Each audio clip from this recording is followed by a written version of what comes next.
एक दिन शर्मा जी को आया एक कॉल। नमस्ते सर, आपने इस न्यू ईयर पे नया टीवी खरीदा है? जी मैडम। तो मुबारक हो सर, आपको हमारे स्टोर के लकी ड्रॉ से 1 लाख रुपए का इनाम मिला है। 1 लाख? क्या क्या बात कर रहे हैं? जी हाँ सर, आप हैं हमारे लकी विजेता। अरे Okay, so ready to dive in? Let's do it.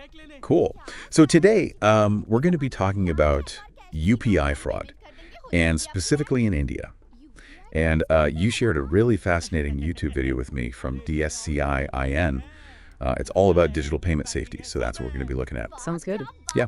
And UPI, for anybody who doesn't know, is it's like a mobile-based payment system. Yeah. Super popular in India, right? Yeah.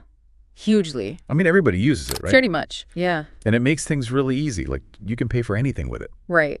Yeah, and I think that's part of the reason why it's been such a target for these scams, because it's so ubiquitous. Yeah.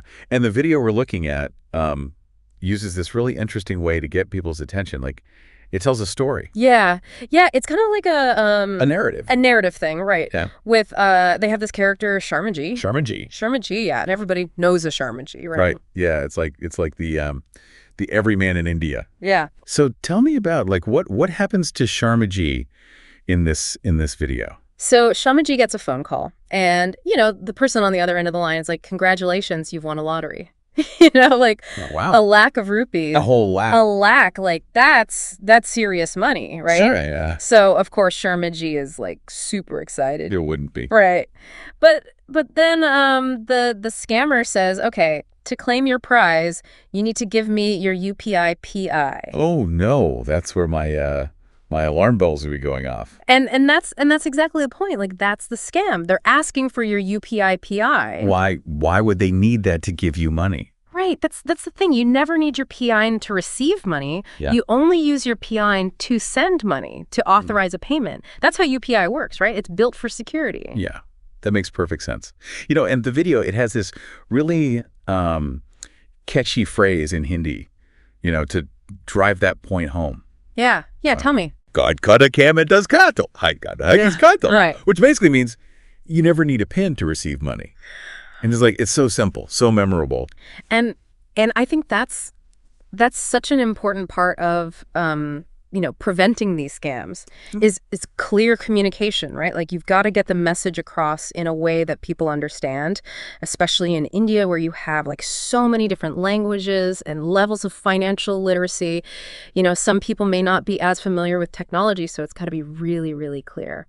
Yeah, and it has to kind of cut through the noise a little bit too, because I think a lot of these scams, they play on people's emotions. Oh, absolutely. Like the excitement of winning a lottery, or the fear of missing out on something. Right. It's like that kind of urgency that they create. And, people panic, they make mistakes, they don't think clearly, and that's when the scammers win, right? Yeah.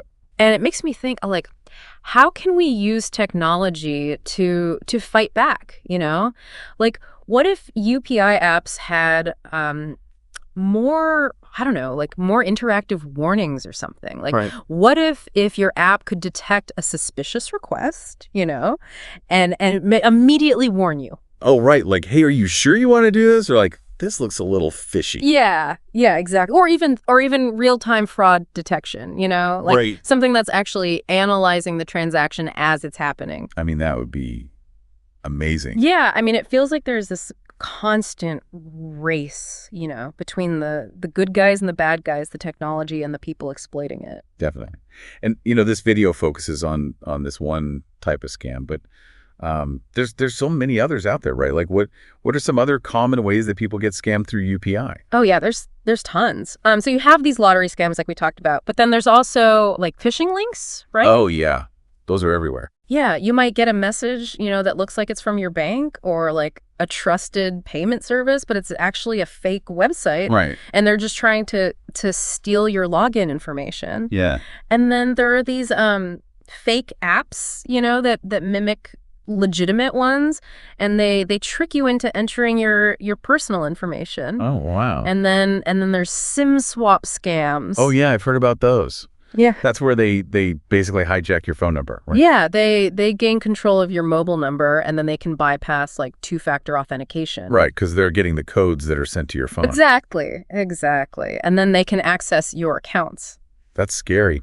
It sounds like even someone who's like generally pretty good with technology could fall victim to one of these if they're not careful. Oh, absolutely. Yeah, it's really easy to fall for these things. Yeah. And that's why I think awareness and education are so important. You know, like we need to understand how these scams work, recognize the red flags, and adopt like safe practices. Yeah, like what are some things people can do to protect themselves? Well, like always double check the sender's details before you click on any links. Okay, so like don't just click on a link in a text message without really looking at who it's from. Exactly. And only download apps from official sources like the Google Play Store or the Apple App Store. Right. And be wary of anyone asking for your personal information, you know, especially your UPI PIN. Like no legitimate organization is going to ask you for that. Yeah.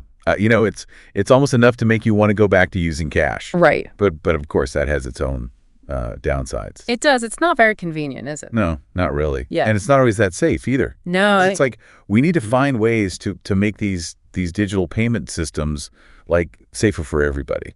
Yeah, we do. And I think that goes beyond just individual responsibility. You know, like financial institutions and tech companies, they have a big role to play here too, right? Right. They need to be investing in robust security measures, educating their users, and working together to develop new solutions that can, you know, stay ahead of the scammers. Yeah, because it feels like it's such a cat and mouse game, right? It is. It absolutely is. As soon as you figure out one scam, they come up with another one. They do. That's how they work. Well, this has been really enlightening. I feel like I've learned a lot. Yeah, me too. It's Yeah. always good to talk about these things. So to recap for everyone, never share your UPI PIN.